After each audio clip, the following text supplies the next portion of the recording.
নমস্কাৰ বন্ধুসকল, স্বাগতম জনাইছোঁ জেনেৰেল নলেজ ইউটিউব চেনেললৈ। আপোনালোকে হয়তো চিনেমাত বহু ধৰণে বহুতো শাস্তি দিয়া দেখিছে, কিন্তু আজি আপোনালোকক এই ভিডিঅ'টোত প্ৰাচীন কালত দিয়া কেইটামান ভয়ংকৰ শাস্তিৰ বিষয়ে জনাম, যিবোৰ হয়তো আপোনালোকে কেতিয়াও কল্পনাও কৰিব নোৱাৰিব। এই শাস্তিবোৰ কোনো মানুহৰ পৰা গোপন কথা বা মৃত্যুদণ্ড দিবৰ বাবে ব্যৱহাৰ কৰিছিল। প্ৰথম শাস্তিটো আছিল এনেধৰণৰ: স্পাইক আইৰণ বক্স। নামটোৰ পৰা হয়তো বুজিব পাৰিছে, কাটা থকা লোহাৰ বাকচ।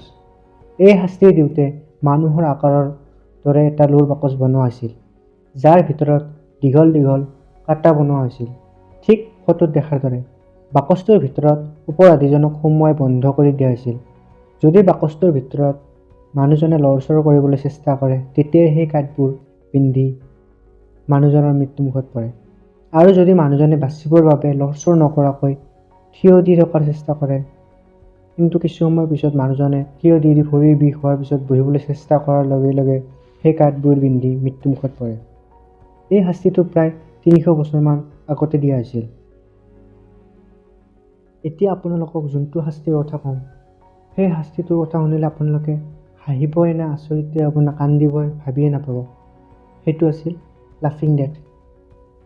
কয় যে হাঁহাটো মানুহৰ স্বাস্থ্যৰ বাবে ভাল, কিন্তু সেই হাঁহি লগাতকৈ বেছি হ'লে মৃত্যুৰো কাৰণ হ'ব পাৰে। প্ৰাচীন ৰোমান সাম্ৰাজ্যৰ মানুহে এইটো কথা ভালদৰে জানিছিল, সেয়েহে তেওঁলোকে মানুহক শাস্তি দিবৰ বাবে হাঁহিক ব্যৱহাৰ কৰিছিল।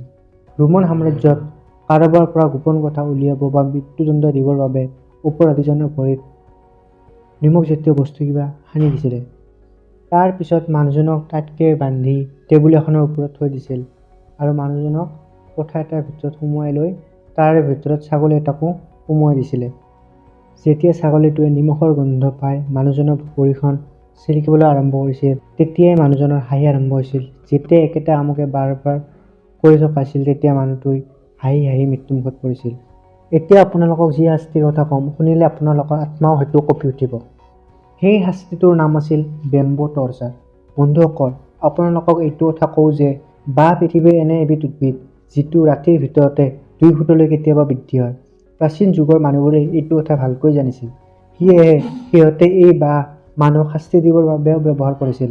প্ৰথমতে শাস্তি দিব লগা মানুহজনক পথালিকৈ বান্ধি জোঙা বাঁহৰ ওপৰত থৈ দিছিল।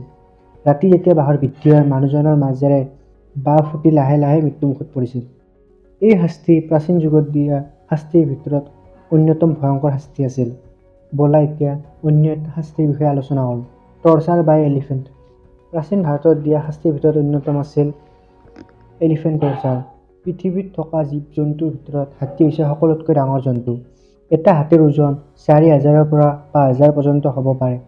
প্ৰাচীন কালত মানুহক শাস্তি দিবৰ বাবেও হাতী ব্যৱহাৰ কৰিছিল। প্ৰথমতে হাতী এটাক ধুনীয়াকৈ ট্ৰেইনিং দিয়া হৈছিল, যাতে মানুহ এজনক শাস্তি দিব পাৰে। হাতীটোক এনেদৰে ট্ৰেইনিং দিছিল যাতে হাতীটোৱে এবাৰতে মানুহজনক মাৰি নেপেলায়, লাহে লাহে যাতে শাস্তি দি মাৰে। হাতীটোৱে কোমল ঠাইবোৰত কঁচি লুটিয়াই মাৰি পেলাইছিল। এনেধৰণৰ আছিল প্ৰাচীন যুগত দিয়া ভাৰতৰ শাস্তিবোৰ। এতিয়া আহিছোঁ অন্য এটা আৰু শেষৰ শাস্তিটোলৈ, সেইটো হৈছে হিট টৰ্চাৰ। লগাতকৈ অধিক গৰমে যিকোনো মানুহৰ প্ৰাণ কাঢ়ি নিব পাৰে। প্ৰাচীন যুগত জুইক শাস্তি দিবৰ বাবে বহু ধৰণে ব্যৱহাৰ কৰিছিল, তাৰ ভিতৰত অন্যতম আছিল হিট টৰ্চাৰ। এই শাস্তি দিবৰ বাবে মহৰ দৰে ধাতুৰে নিৰ্মিত দৰ্জা থকা এটা বাকচ বনাইছিল আৰু সেই বাকচটোৰ ভিতৰত অপৰাধীজনক সুমুৱাই দিছিলে। তাৰ পিছত তাৰ তলত জুই লগাই দিছিল। যেতিয়া জুইৰ উত্তাপ বাঢ়িছিল, লাহে লাহে ধাতুটোৰো উত্তাপ বাঢ়ি ভিতৰত থকা মানুহজন সিজি লাহে লাহে লাহে মৃত্যুমুখত পৰিছিল। বিশ্ব ইতিহাসত এনেধৰণৰ আৰু বহুতো ভয়ংকৰ শাস্তি দেখা পায়, কিন্তু এইবোৰে আজিৰ এই ভিডিঅ'টোতকৈ সমাপ্ত কৰিব পৰা নাযাব। গতিকে আপোনালোকৰ বাবে এনেধৰণৰ আৰু ভিডিঅ' লৈ আহিম। যদি আপোনালোকে ভিডিঅ'টো ভাল পাইছে, প্লিজ ভিডিঅ'টো লাইক, শ্বেয়াৰ আৰু কমেণ্ট কৰি দিব আৰু লগতে চেনেলটো ছাবস্ক্ৰাইব কৰি দিব। ধন্যবাদ।